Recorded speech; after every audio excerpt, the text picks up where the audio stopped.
હિન્દુસ્તાન અને હું ભારતના ભવ્ય ઇતિહાસની વાતોને વાગોળવા તેના મૂલ્યોને સમજવા એક સેમિનારનું સુંદર આયોજન બીએપીએસ સ્વામિનારાયણ મંદિર મહુવા ખાતે કરવામાં આવ્યું હતું. યોજાયેલા આ સેમિનારમાં મહુવા નગરના શ્રેષ્ઠીઓ, અધિકારીગણ અને મહુવાના તમામ ડોક્ટર્સ મિત્રો ખાસ ઉપસ્થિત રહ્યા હતા. હિન્દુ ધર્મ શું છે, સનાતન હિન્દુ ધર્મના મૂલ્યો શું છે અને હિન્દુસ્તાનનો ગૌરવવંતો ઇતિહાસ શું છે, ઉપરોક્ત વિષય અનુસંધાને સમગ્ર સનાતન હિન્દુ ધર્મ પ્રત્યે અસ્મિતા ઉત્પન્ન કરતો એક ભવ્ય સેમિનાર મહુવાના બીએપીએસ સ્વામિનારાયણ મંદિર દ્વારા તારીખ 22/12/2025 રોજ યોજવામાં આવેલ હતો. જેમાં ઉપરોક્ત વિષય અનુસંધાને ભારતના પ્રસિદ્ધ વક્તા શ્રી હરિકૃષ્ણ શાસ્ત્રી કે જેઓ લેખક, મોટિવેશનલ સ્પીકર તથા સંશોધક અને બીએપીએસના સન્નિષ્ઠ કાર્યકર છે, તેઓ સુરતથી આ સેમિનાર અન્વયે ખાસ મહુવા આવ્યા હતા અને તેમણે તેમના વક્તવ્યમાં જણાવ્યું કે પુરાતન કાળથી દરેક ધર્મની સંસ્કૃતિને ટકાવી રાખવા માટે અલગ અલગ પ્રકારના ભવ્ય ઇતિહાસ રચાયેલા છે, જેમાં ભારતનો ભવ્ય ઇતિહાસ તેમના મહાન શાસ્ત્રો જેવા કે ભગવદ્ ગીતા, વેદ, ઉપનિષદ, વચનામૃત, મહાભારત તથા રામાયણ જેવા ગ્રંથો અને ઋષિમુનિઓ દ્વારા રચિત પવિત્ર શાસ્ત્રો થકી ટકી રહેલ છે. વિશેષમાં તેણે જણાવ્યું કે ભારતીય સંસ્કૃતિના 4 પાયાના સ્તંભ તરીકે ભાષા, ભૂષા, ભોજન, ભજનની વિવિધતા આધારભૂત છે. અર્વાચીન કાળની પેઢીમાં સંસ્કાર ટકાવી રાખવા માટે પોતાના દેશ અને સનાતન હિન્દુ ધર્મ માટેની અસ્મિતા હોવી અનિવાર્ય છે. હિન્દુ ધર્મને ટકાવી રાખવા માટે પુરાતન કાળથી અનેક પરંપરાઓ તથા બલિદાનો દ્વારા અત્યારના આધુનિક સમયમાં લોકોમાં જાગૃતતા તથા અસ્મિતા ઉદ્ભવ થયેલ છે, જેને ટકાવી રાખવા માટે તથા સંસ્કાર જાળવી રાખવા માટે જ્યાંથી આપણને સાચા હિન્દુ ધર્મના મૂલ્યો અને વિચારો પ્રાપ્ત થાય તે વિશે પણ અવશ્ય અનુસરણ કરવું જોઈએ તેવી માર્મિક ટકોર પણ તેઓ દ્વારા કરવામાં આવી હતી. બીએપીએસ સ્વામિનારાયણ મંદિર મહુવા દ્વારા આયોજિત સ્પિરિચ્યુઅલ કોન્ફરન્સનો લાભ લેવા માટે મહુવા શહેરના માનનીય શ્રી ડેપ્યુટી કલેક્ટર સાહેબ, મામલતદાર સાહેબ શ્રી, પીએસઆઈ સાહેબ શ્રી તથા મહુવા શહેરના પ્રતિષ્ઠિત ડોક્ટરશ્રીઓ, ઉદ્યોગપતિશ્રીઓ, પત્રકારશ્રીઓ, શિક્ષકશ્રીઓ તથા નગરજનો બહુ જ બહોળી સંખ્યામાં ઉપસ્થિત રહેલ હતા તથા સર્વે ગર્વની લાગણી અનુભવી હતી. અંતમાં મહાનુભાવોના સ્વાગત અને આભાર વિધિ બાદ સર્વેએ પ્રસાદ ગ્રહણ કરી આગામી વર્ષના ભગતજી મહારાજના સ્મૃતિ મંદિરની છબી ધરાવતા તિથિ કેલેન્ડરની સ્મૃતિ ભેટ લઈ વિદાય થયા હતા. મારો દેશ છે, બધા ભારતીયો મારા ભાઈ બહેન છે, આનાથી શરૂઆત થાય. આ બહુ વિશિષ્ટ વાત છે કે પાઠ્ય પુસ્તકોના જ પહેલા પાના ઉપર આવતી આ પ્રતિજ્ઞાને માત્ર આપણે અને આજે આપણી પોતાની પેઢીએ ફક્ત પોપટ પાઠની જેમ બોલતા શીખ્યા, એમાંથી કાંઈ પણ આપણને પદ્ધતિસર કેરિક્યુલમના ભાગરૂપે પ્રતિજ્ઞાની દરેક પરત ખોલીને ભણાવવામાં આવ્યું નથી. ભલે આપણા બાળકો અથવા આપણે હાથ લાંબા કરીને બોલતા રહ્યા કે તેના સમૃદ્ધ અને સાંસ્કૃતિક વારસાનું મને પણ વારસો શું છે એની જ ખબર ન હોય તો ગર્વ કે અસ્મિતા પ્રગટ થવાનો કોઈ સંભવ હોતો નથી. આ જીવન અપરિપક્વ બાળક રહી જાય છે. આ જ વાતને જરાક જુદા શબ્દોની અંદર ઇટાલીના એક બહુ જ મોટા તત્વચિંતક અને કાનૂનવિદ થયા સેનેકા, એમણે વાત કરી હતી કે જે વ્યક્તિ પોતાના ઇતિહાસને સમજતો નથી તે વ્યક્તિ આવનારા સમયમાં પોતાના જીવનમાં ઇતિહાસનું ગૌરવ પણ અનુભવતો નથી અને ઇતિહાસમાંથી કોઈ શીખ પણ પ્રાપ્ત કરતો નથી, જેથી એ વર્તમાનમાં યોગ્ય રીતે જીવી શકે. એટલા માટે આજે ભારતને આપણે અસ્મિતાપૂર્વક આપણા લોહીમાં જીવવાની જરૂર છે.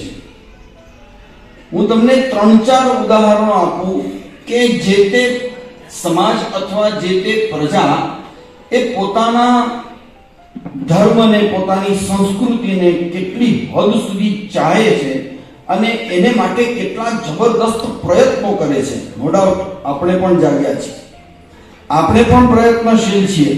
અહીંયા આગળ હમણાં જે વિડીયો દેખાયો એવા પ્રમુખ સ્વામી મહારાજ અને મહંત સ્વામી મહારાજ જેવા કાર્યો આખા દેશની અંદર હજારો સંપ્રદાયોની અંદર અને હજારો સંતો અને કાર્યકર્તાઓ કરી રહ્યા છે. છતાં પણ આપણે હજુ ક્યાંક કમજોર છીએ. આ વાતની સ્વીકૃતિ આપણે કરવી પડશે.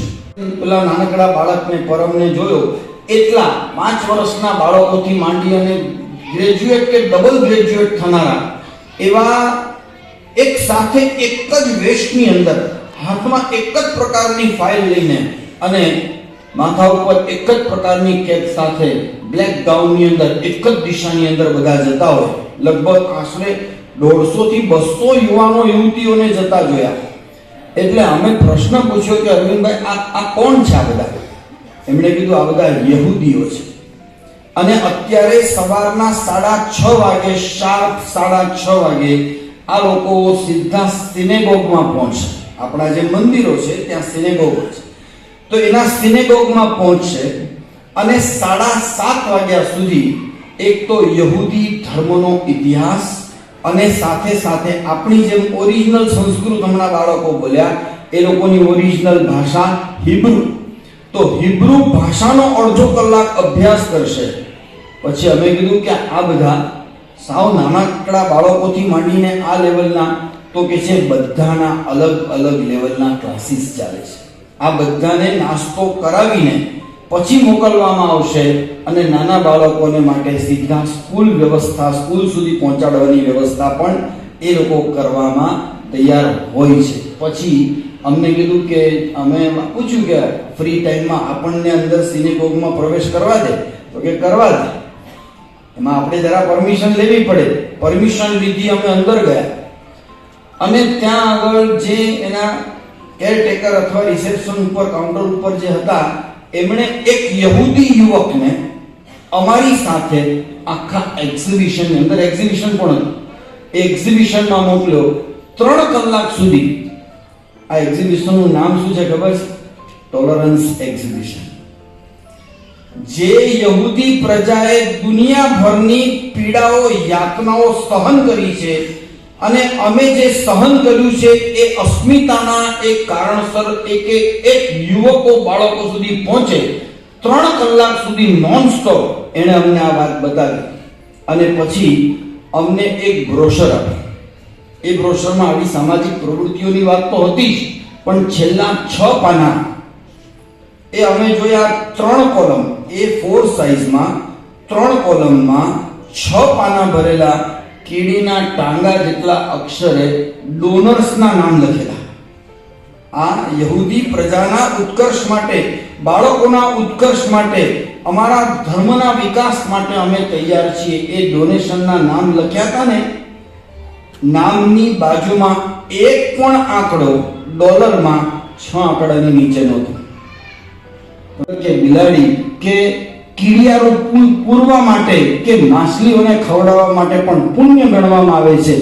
એટલે ભારતે એક જબરજસ્ત શ્લોક આપ્યો, સર્વેત્ર સુખિનઃ સંતુ સર્વે સંતુ નિરામયા સર્વે ભદ્રાણી પશ્યંતુ મા કશ્ચિત દુઃખમાં ભવેત. કેટલી સુંદર વાત છે, સર્વે ભદ્રાણી પશ્યંતુ. એને માટે સર્વેત્ર સુખી ન સંતુ. કોઈ જગ્યાએ એવું કીધું જ નથી કે આ જ્ઞાતિને સુખી થાવ, આ મજહબને સુખી થાવ, કે આ ધર્મ સુખી થાવ, કે આ વ્યક્તિ સુખી થાવ, પેલો દુખી થાય, એવી કોઈ જગ્યાએ વાત જ નથી. ઓમ સહના ભવતુ, આ ભાવના છે, બધાનો વિકાસ થાય, એ આપણા મૂલ્ય છે.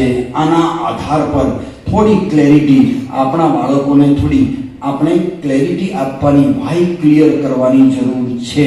અને અત્યારે જબરજસ્ત પડકારોની વચ્ચે હિન્દુસ્તાન છે.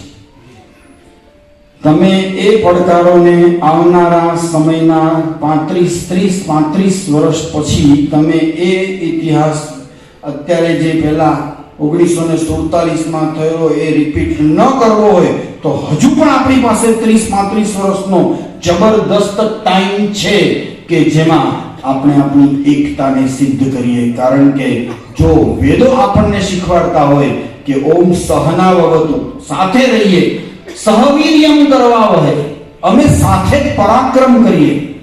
ઘણા બોલે છે મહાવિદ્વિષાવહે, ખોટું છે.